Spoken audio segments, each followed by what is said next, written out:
ഇപ്പോൾ 100 dirhams spend ചെയ്തിട്ട് നല്ല റിസൾട്ട് ഉണ്ടാക്കിയ ആളുണ്ടാവും, 1000 ദിർഹംസ് സ്പെൻഡ് ചെയ്തിട്ട് തീരെ റിസൾട്ട് ഇല്ലാത്ത ആളുണ്ടാവും, ചിലപ്പോൾ അല്ലെങ്കിൽ ഒരു 20,000 സ്പെൻഡ് ചെയ്തിട്ട് ഹ്യൂജ് റിസൾട്ട് ഉണ്ടാക്കിയ ആളുണ്ടാവും, കിട്ടാത്തവരും ഉണ്ടാവും. ഓക്കെ, കമ്പനി എപ്പോഴും മെയിൻലി ഫോക്കസ് ചെയ്യുന്നത് ഇൻവെസ്റ്റ്മെന്റ് ആയിട്ടാണ് അവർ കാണുന്നത്. അതായത് ഒരു പെൺകുട്ടിയെ എടുക്കുന്നതിനേക്കാളും നമുക്ക് നല്ലത് ഒരു ആൺകുട്ടി എടുക്കുന്നതല്ലേ എന്ന് മിക്ക കമ്പനീസും പറയാറുണ്ട്. അപ്പോൾ നിങ്ങൾ എന്തുകൊണ്ടാണ് ഒരു പെൺകുട്ടിയെ നാട്ടിൽ നിന്ന് ഹയർ ചെയ്തത്? പക്ഷേ കോണ്ടന്റ് ക്രിയേഷൻ നിങ്ങൾ UAE ബ്രാൻഡാണെങ്കിൽ UAE തന്നെ ചെയ്യണം. UAE കോണ്ടന്റും നാട്ടിലെ കോണ്ടന്റും കംപ്ലീറ്റ്ലി ഡിഫറെൻ്റ് ആണ്. ഡെഫിനറ്റ്ലി നമ്മൾ ഔട്ട്കം ആണ് ഇവിടെ മാറ്റേഴ്സ്. സ്പെൻഡ് ചെയ്യുന്നതല്ല, ചിലപ്പോൾ ഒരു ബ്രാൻഡിൻ്റെ അടുത്ത് നല്ല കാശുണ്ടാവും, അപ്പോൾ അവർ ഒരുപാട് സ്പെൻഡ് ചെയ്യും, പക്ഷെ അവർക്ക് ആക്ച്വലി അറിയില്ല ഇതിൽ നിന്ന് എത്രത്തോളം റിട്ടേൺ കൊണ്ടുവരാൻ പറ്റും.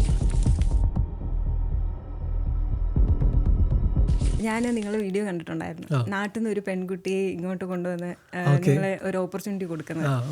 ഞാൻ 3 years ആയിട്ട് HR വർക്ക് ചെയ്തൊരു വ്യക്തിയാണ്. അപ്പം എനിക്കെന്ന് പറഞ്ഞാൽ നമ്മൾ കമ്പനി എപ്പോഴും മെയിൻലി ഫോക്കസ് ചെയ്യുന്നത് ഒരു എംപ്ലോയി എന്ന് പറഞ്ഞത് അവിടെ ഒരു ഇൻവെസ്റ്റ്മെന്റ് ആയിട്ടാണ് അവർ കാണുന്നത്. അതായത് ഒരു പെൺകുട്ടിയെ എടുക്കുന്നതിനേക്കാളും നമുക്ക് നല്ലത് ഒരു ആൺകുട്ടി എടുക്കുന്നതല്ലേ എന്ന് മിക്ക കമ്പനീസും പറയാറുണ്ട്. അപ്പോൾ നിങ്ങൾ എന്തുകൊണ്ടാണ് ഒരു പെൺകുട്ടിയെ നാട്ടിൽ നിന്ന് ഹയർ ചെയ്തത്? ഞാൻ എൻ്റെ പേഴ്സണൽ ആയിട്ടുള്ള ഒപ്പീനിയൻ ആണ് പറയുന്നത്. ഓക്കെ, ഞാൻ എല്ലാവരും അങ്ങനെ ചെയ്യണം ഇങ്ങനെ ചെയ്യണമെന്നൊന്നും ഞാൻ പറയില്ല. ഞാൻ മനസ്സിലാക്കിയെടുത്തോളം മൾട്ടി ടാസ്ക് ഏറ്റവും കൂടുതൽ ചെയ്യാൻ പറ്റുന്നത് സ്ത്രീകൾക്കാണ്. ഓക്കെ, ബോയ്സിനെക്കാട്ടും കൂടുതൽ ലേഡീസിനായിരിക്കും പറ്റുക മൾട്ടി ടാസ്ക് ചെയ്യാൻ. ഒരു സോഷ്യൽ മീഡിയ മാനേജർ ആണെങ്കിൽ ഡെഫിനറ്റ്ലി മൾട്ടി ടാസ്കിങ് ആണ് പരിപാടി. ഓക്കെ, ഞാൻ വർക്ക് ചെയ്ത ഇൻഡസ്ട്രിയാണ്, ഞാൻ 3-4 വർഷം ഞാൻ തന്നെ ചെയ്ത കാര്യമാണ്. ഓക്കെ, അപ്പോൾ എനിക്കറിയാം ഇതൊരു മൾട്ടി ടാസ്കിങ് പരിപാടിയാണ്. അത് ലേഡീസാണ് ഏറ്റവും ഈസി ആയിട്ട് ചെയ്യാൻ പറ്റുക. നമ്മൾ വീട്ടിലെ അമ്മയോ അല്ലെങ്കിൽ ആരെയോ നോക്കിയാൽ മതി, അവരെന്തൊക്കെ വർക്ക് ചെയ്യുന്നുണ്ട്. നമ്മൾ 2 കാര്യം ചെയ്യുന്നിടത്ത് അവർ 10 കാര്യം ചെയ്തിട്ടുണ്ടാവും. അപ്പം അത് എൻ്റെ ഒരു പ്രയോറിറ്റി ആയിരുന്നു അന്ന്. ഞാൻ ഒരു സോഷ്യൽ മീഡിയ മാനേജർ എടുക്കുകയാണെങ്കിൽ ഡെഫിനറ്റ്ലി ലേഡി ആയിരിക്കും എന്ന് എനിക്ക് താല്പര്യം ഉണ്ടായിരുന്നു. പിന്നെ എൻ്റെ ടീം കൾച്ചർ ബിൽഡ് ചെയ്യുമ്പോൾ എനിക്ക് ലേഡീസ് ഇൻവോൾവ് ആയിരിക്കണം. ഓക്കെ, ഫുൾ ഒരു മെയിൽ ഓറിയൻറ്റഡ് ആയിട്ടുള്ള ഒരു രീതിയിലാണെങ്കിൽ അത് വർക്കൗട്ട് ആവില്ല. നമ്മൾ ആ ഒരു കൾച്ചർ ഒരിക്കലും വർക്കൗട്ട് ആവില്ല. അപ്പോൾ എനിക്ക് ലേഡീസ് ഉണ്ടാവണം അതിൽ എന്നുള്ളത് വെരി ഇമ്പോർട്ടൻ്റ് ആയിരുന്നു. സോഷ്യൽ മീഡിയ മാനേജർ ലേഡിയായി എടുക്കാനുള്ള മെയിൻ റീസൺ മൾട്ടി ടാസ്ക് ചെയ്യാൻ ഏറ്റവും കൂടുതൽ പറ്റുക ലേഡീസിനാണ്. ഒരു ഡിജിറ്റൽ മാർക്കറ്റിങ്ങിൽ വർക്ക് ചെയ്യുന്ന ഒരു വ്യക്തി ഇപ്പം 1 million 2 million ആഡ്സ് സ്പെൻഡ് ചെയ്തിട്ടുണ്ട് എന്ന് പറഞ്ഞ ഒരു പേഴ്സണൽ ബ്രാൻഡിങ് ചെയ്യുന്നതിനെ പറ്റി ബേസിലിൻ്റെ അഭിപ്രായം എന്താണ്? നമ്മൾ മെയിനായിട്ട് ഇവിടെ കൺസിഡർ ചെയ്യേണ്ടത് സ്പെൻഡ് ചെയ്തിട്ട് അതിൽ നിന്ന് എന്ത് ഇമ്പാക്റ്റ് ഉണ്ടായി എന്നുള്ളതാണ്. സ്പെൻഡ് ചെയ്തതല്ല നമ്മളിവിടുത്തെ ചോദ്യം. ഇപ്പം 100 ദിർഹംസ് സ്പെൻഡ് ചെയ്തിട്ട് നല്ല റിസൾട്ട് ഉണ്ടാക്കിയ ആളുണ്ടാവും, 1000 ദിർഹംസ് സ്പെൻഡ് ചെയ്തിട്ട് തീരെ റിസൾട്ട് ഇല്ലാത്ത ആളുണ്ടാവും, ചിലപ്പോൾ അല്ലെങ്കിൽ ഒരു 20,000 സ്പെൻഡ് ചെയ്തിട്ട് ഹ്യൂജ് റിസൾട്ട് ഉണ്ടാക്കിയ ആളുണ്ടാവും, കിട്ടാത്തവരും ഉണ്ടാവും. ഓക്കെ, ഡെഫിനറ്റ്ലി നമ്മൾ ഔട്ട്കം ആണ് ഇവിടെ മാറ്റേഴ്സ്. സ്പെൻഡ് ചെയ്യുന്നതല്ല, ചിലപ്പോൾ ഒരു ബ്രാൻഡിൻ്റെ അടുത്ത് നല്ല കാശുണ്ടാവും, അപ്പോൾ അവർ ഒരുപാട് സ്പെൻഡ് ചെയ്യും, പക്ഷെ അവർക്ക് ആക്ച്വലി അറിയില്ല ഇതിൽ നിന്ന് എത്രത്തോളം റിട്ടേൺ കൊണ്ടുവരാൻ പറ്റും. ഇപ്പോൾ ഫോർ എക്സാമ്പിൾ നമുക്ക് തന്നെയുള്ള ക്ലയൻസ് വെച്ച് നോക്കുകയാണെങ്കിൽ ഈ 2,500 സ്പെൻഡ് ചെയ്തിട്ട് നമ്മൾ 20,000 30,000 റവന്യൂ ഉണ്ടാക്കിയ ക്ലയൻസ് ഉണ്ട്.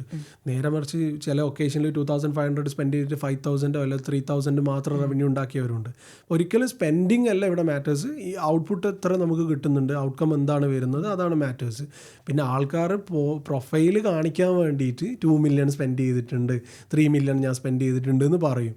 അവരോട് ഡയറക്റ്റ് ചോദിക്കേണ്ടത് അതിൻ്റെ റിസൾട്ട് എന്തായിരുന്നു എന്നാണ്. ദുബായിലുള്ള ചില കമ്പനീസ് നാട്ടിൽ ഡിജിറ്റൽ മാർക്കറ്റിംഗ് ചെയ്യുന്നതിനെ പറ്റി എന്താണ് അഭിപ്രായം? നാട്ടിൽ വർക്ക് കൊടുത്ത ഏകദേശം എല്ലാ ബ്രാൻഡ്സും നമ്മളെ അടുത്ത് ഇപ്പോൾ ഉള്ള പല ക്ലയൻസിൽ തന്നെ മുമ്പ് അവർ നാട്ടിൽ നിന്ന് ചെയ്യിച്ചതായിരിക്കും. ഓക്കെ, ഒരു പോയിന്റ് എത്തിക്കഴിഞ്ഞ് കഴിഞ്ഞാൽ അവർ ഡെഫിനറ്റ്ലി സ്വിച്ച് ചെയ്ത് UAE മാറ്റാറുണ്ട്.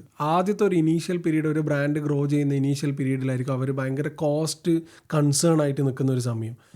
ഇത്ര കോസ്റ്റ് നമുക്ക് കട്ട് ചെയ്യാൻ പറ്റുമല്ലോ, അത്ര കോസ്റ്റ് കട്ട് ചെയ്യാൻ പറ്റുമല്ലോ എന്നുള്ളതാക്കും. പിന്നെ കുറച്ച് കഴിയുമ്പോൾ ആ ബ്രാൻഡിന് എന്താ മാറ്റം എന്ന് വെച്ചാൽ അവരെ കംഫർട്ട്, പിന്നെ അവർക്ക് പെട്ടെന്ന് കമ്മ്യൂണിക്കേറ്റ് ചെയ്യാൻ പറ്റുന്നത്, പിന്നെ അങ്ങനെയുള്ള പല കാര്യങ്ങളിലേക്ക് അവർ മാറാൻ തുടങ്ങും. അപ്പോൾ തിരിച്ചെല്ലാവരും അത് അവർ UAE ഏജൻസിക്ക് തന്നെ കൊടുക്കും. പക്ഷേ നാട്ടിലെ ഏജൻസിക്ക് കൊടുക്കരുതെന്ന് ഞാൻ പറയില്ല. കാരണം എന്ന് വെച്ച് കഴിഞ്ഞാൽ എനിക്കറിയുന്ന നാട്ടിൽ പെർഫോമൻസ് മാർക്കറ്റിംഗ് ചെയ്യുന്ന ഏജൻസികളുണ്ട്, നല്ല റവന്യൂ ജനറേറ്റ് ചെയ്ത് കൊടുക്കുന്ന, UAE ഖത്തറിലൊക്കെ ആയിട്ട് ക്ലയൻസ് ഉള്ളവർക്ക് നല്ല റവന്യൂ ജനറേറ്റ് ചെയ്ത് കൊടുക്കുന്നവരും ഉണ്ട്. ബട്ട് ഓപ്പോസിറ്റും ഉണ്ട്. അപ്പം നാട്ടിൽ കൊടുക്കുന്നത് കൊണ്ട് തെറ്റുണ്ടെന്നുണ്ട്. പക്ഷേ ഒരു കോണ്ടന്റ് ക്രിയേഷനിൽ ഒരിക്കലും നാട്ടിൽ കൊടുക്കാൻ ഞാൻ പറയില്ല. കോണ്ടന്റ് ക്രിയേഷനാണ്. പെർഫോമൻസ് ആണെങ്കിൽ പിന്നെ നിങ്ങൾക്ക് നാട്ടിൽ കൊടുത്തു കഴിഞ്ഞാൽ ഒരു ടൈം ബീയിങ് വരെ നടത്താൻ പറ്റും. പക്ഷേ കോണ്ടന്റ് ക്രിയേഷൻ നിങ്ങൾ UAE ബ്രാൻഡാണെങ്കിൽ UAE തന്നെ ചെയ്യണം. UAE കോണ്ടന്റും നാട്ടിലെ കോണ്ടന്റും കംപ്ലീറ്റ്ലി ഡിഫറെൻ്റ് ആണ്. അതിലുള്ള കോപ്പി ആണെങ്കിലും ഡിസൈൻ സ്റ്റൈലാണെങ്കിലും വീഡിയോ സ്റ്റൈലാണെങ്കിലും കംപ്ലീറ്റ്ലി ഡിഫറെൻ്റ് ആണ്. നിങ്ങൾ ഒരിക്കലും ഇവിടുത്തെ ഓഡിയൻസായിട്ട് കണക്റ്റ് ആവില്ല. അവിടെയുള്ളവർ നാട്ടിൽ നിന്ന് ചെയ്യുകയാണെങ്കിൽ അവരെ വർക്ക് ചെയ്യുന്നവരെ തിങ്കിങ്ങും അവരെ തോട്ട്സും ആ നാട്ടിനെ ചുറ്റുപറ്റിയിട്ടായിരിക്കും. അപ്പോൾ ഇവിടെ ഉള്ളവരാണെങ്കിൽ അവർ ഇവിടുത്തെ ഓഡിയൻസിന് വേണ്ടിയിട്ടായിരിക്കും കോണ്ടന്റ് ചെയ്യുന്നത്. കോണ്ടന്റ് ക്രിയേഷൻ ഒരിക്കലും നാട്ടിൽ കൊടുക്കുന്നത് ഞാൻ സജസ്റ്റ് ചെയ്യില്ല. ബട്ട് പെർഫോമൻസ് നാട്ടിൽ കൊടുത്തു കഴിഞ്ഞാലും നല്ല റിസൾട്ട് ഉണ്ടാക്കുന്ന ഒരുപാട് ഏജൻസികൾ നാട്ടിലുണ്ട്. ബട്ട് സ്റ്റിൽ ഗോയിങ് ഫോർവേഡ് ചിലപ്പം കംഫർട്ടിനും പിന്നെ അതുപോലെ ഈസി കമ്മ്യൂണിക്കേഷൻ്റെ ഇഷ്യൂസ് കൊണ്ടും ചിലപ്പോൾ അത് തിരിച്ച് യു എയിലേക്ക് തന്നെ അവർ യു എ തന്നെ ഏജൻസിക്ക് കൊടുക്കാനേ ചാൻസ് ഉള്ളൂ. കാരണം ഞാനത് ചോദിക്കാൻ കാര്യം, നമുക്ക് 2 ക്ലയൻസ് വന്നിട്ടുണ്ട്. അപ്പോൾ അവർ മെയിൻലി നാട്ടിലാണ് പെർഫോമൻസ് മാർക്കറ്റിംഗ് ചെയ്തുകൊണ്ടിരിക്കുന്നത്. പക്ഷെ അവർക്ക് നാട്ടിൽ നിന്ന് അത്ര ബെനിഫിറ്റ് ഇല്ല. കാരണം അവർ എന്താ ചെയ്യുന്നതെന്ന് പറഞ്ഞാൽ ബിഡിങ് സ്ട്രാറ്റജി, നമ്മൾ ബിഡിങ് വയ്ക്കുമ്പോഴത്തേനും 175 എങ്കിലും മിനിമം ഡെയിലി ബഡ്ജറ്റ് നമ്മൾ വയ്ക്കും. പക്ഷെ നാട്ടിൽ 50 ദിറംസ് ആണ് വെക്കുന്നത്. അതായത് നാട്ടിൽ വെച്ചിട്ട് ഇവർ കൺവേർട്ട് ചെയ്യും ഇവിടെ. അപ്പം 50 എന്ന് പറഞ്ഞാൽ 1500 റുപ്പീസ് ആണ് ആവുന്നത്. അപ്പം നാട്ടിൽ വെച്ചിട്ട് അത് വലിയൊരു കാര്യമായിരിക്കും. പക്ഷെ ഇവിടെ എന്ന് പറഞ്ഞാൽ അത് ഇവിടെ നമ്മൾ ആഡ് റൺ ചെയ്യുകയാണെങ്കിൽ പെർ ഡേ ഒരു 75 മേലെ അങ്ങ് സ്പെൻഡ് ചെയ്യാണ്ട് നമ്മൾ ആഡ് റൺ ചെയ്യുന്ന കാര്യമില്ല.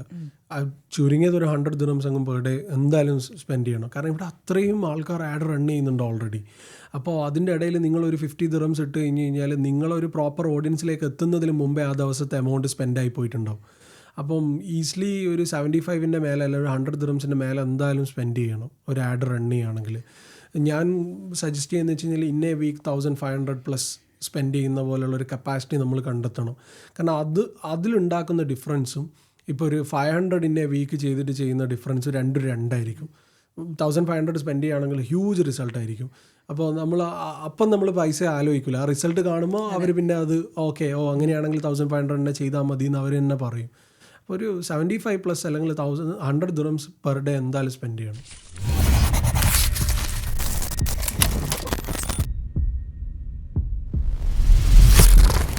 ഏതെങ്കിലും ക്ലയൻസിൻ്റെ വർക്ക് എടുക്കാൻ താല്പര്യമില്ലാതെ പേയ്മെൻറ്റ് കൂട്ടി പറഞ്ഞാൽ അവർ ഒഴിവാക്കിയിട്ടുണ്ടോ? അറിയാത്ത വർക്ക് റിസ്ക് എടുത്ത് ചെയ്യാമെന്ന് തോന്നി അത് പണി വളയിട്ടുണ്ടോ? നോ. കോൺഫിഡൻ്റ് ആയിട്ട് ചെയ്തിട്ടുണ്ട്. നമ്മൾ എങ്ങനെയെങ്കിലും അത് ടാക്കിൾ ചെയ്യും. പണി വളരെ കുറവാണ്. കാരണം ഈ റാപ്പിഡ് ഫയർ ആണെങ്കിൽ ഇത് വേണമെങ്കിൽ എക്സ്പ്ലെയിൻ ചെയ്യാം. കാരണം എന്ന് വെച്ച് കഴിഞ്ഞാൽ എനിക്ക് നെക്സ്റ്റ് ടൈം എൻ്റെ അടുത്ത് വരണം നല്ല ആഗ്രഹം ഉണ്ടാവും. ഇപ്പോൾ റീസെൻ്റ് ആയിട്ട് തന്നെ ഒരു ക്ലയൻറ്റ് നമ്മൾ വർക്ക് എടുത്തിട്ടും ഇതുപോലെ നല്ല ഇഷ്യൂസ് ഉണ്ടായിരുന്നു. പക്ഷെ നമ്മൾ ചേഞ്ച് ചെയ്ത് കാരണം ആ ഒരു വർക്കൊന്നും എനിക്ക് വലിയ റവന്യൂ ഒന്നും ഉണ്ടായിട്ടില്ല, ഒന്നും കിട്ടിയിട്ടില്ല ശരിക്കും പറയുകയാണെങ്കിൽ. ബട്ട് സ്റ്റിൽ ഒരു നെക്സ്റ്റ് ടൈം എൻ്റെ ഏജൻസീനെ മോശം പറയരുതെന്ന് എനിക്ക് വെരി ഇമ്പോർട്ടൻ്റ് ആയിരുന്നു. ഞാൻ ചേഞ്ച് ചെയ്ത് നല്ല ഹവേഴ്സ് അതിൽ സ്പെൻഡ് ചെയ്തിട്ടുണ്ടായിരുന്നു. അപ്പോൾ അതിന് മാറ്റമുണ്ട്. അവർ ഇപ്പം റീസെൻ്റ് ആയിട്ട് എന്നെ വിളിച്ചിട്ട് അടുത്ത വർക്കിന് എന്നെ കണക്ട് ചെയ്തിട്ടുണ്ടായിരുന്നു. എംപ്ലോയീസിന് ഫേക്ക് മോട്ടിവേഷൻസ് കൊടുത്ത് like promotion, salary hike, incentives ഒക്കെ കൊടുക്കാമെന്ന് പറഞ്ഞ് ഡെയിലി ബൂസ്റ്റ് ചെയ്യാറുണ്ടോ? നോ. ഇനീഷ്യലി ഒരു ഡിസ്കഷൻ മാത്രമേ നടന്നിട്ടുള്ളൂ. അച്ചീവ് ചെയ്യാൻ പറ്റിയ കാര്യങ്ങളുമുണ്ട്, അച്ചീവ് ചെയ്യാൻ പറ്റാത്ത കാര്യങ്ങളുമുണ്ട്, രണ്ടും ഉണ്ടായിട്ടുണ്ട്. അപ്പം ഞാൻ ട്രാൻസ്പെറൻ്റ് ആയിട്ട് പറയാറാണ്. കാരണം ഞാൻ ഒരുമിച്ച് വർക്ക് ചെയ്യുന്നവരാണ്. എനിക്കത് ട്രാൻസ്പെറൻ്റ് ആയിട്ട് പറയാണ്ട് ഞാനൊരു ഫേക്ക് പ്രോമിസോ അല്ലെങ്കിൽ ആ ഒരു ടൈം ഒന്ന് കടന്നു പോകാൻ വേണ്ടി എന്തെങ്കിലും പറയാൻ ഞാൻ നിൽക്കാറില്ല. കാരണം എനിക്കത് ആ ബേർഡൻ പിന്നെ എനിക്ക് താങ്ങാനാവില്ല. അതുകൊണ്ട് ചെയ്യാറില്ല.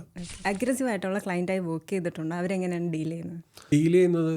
നമുക്ക് ആക്ച്വലി ക്ലയൻറ്റ്സ് പ്രഷർ തന്നാൽ മാത്രമേ നമ്മളെ വർക്ക് ഇമ്പ്രൂവ് ആവുള്ളൂ.